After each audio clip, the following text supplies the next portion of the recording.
नमस्ते, प्रणाम। कैसे हैं आप लोग दोस्तों? एक पवन सिंह का गाना आया है छठ गीत, बहुत ही प्यारा गीत है। गीत का नाम है पियरी पहिन ल।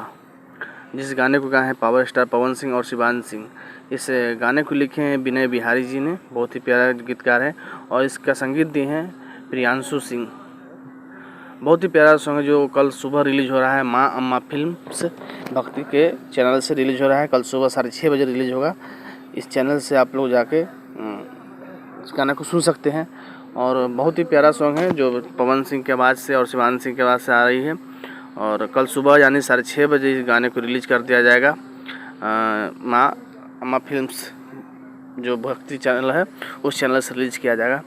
और बहुत जल्द लगातार गाना एक पर एक लेते आ रहे हैं पवन सिंह जी। और गाने को सुनिए, प्यार दीजिए। बहुत ही प्यारा गाना है। और साथ में अगर आप फेसबुक पे हैं तो पेज पे को फॉलो कीजिए, लाइक कीजिए, सब्सक्राइब कीजिए। अगर आप यूट्यूब पर हैं तो चैनल को सब्सक्राइब कीजिए और वीडियो को लाइक कीजिए और शेयर कीजिए।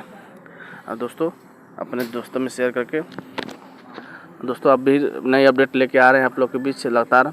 और वीडियो में जुड़े रहिए। और फिर अगला सॉन्ग जो आने वाला है पवन सिंह का, आपको लगातार एक से एक अपडेट मिलते रहेगा हर एक कलाकार का, सॉन्ग से रिलेटेड, फिल्म से रिलेटेड। धन्यवाद।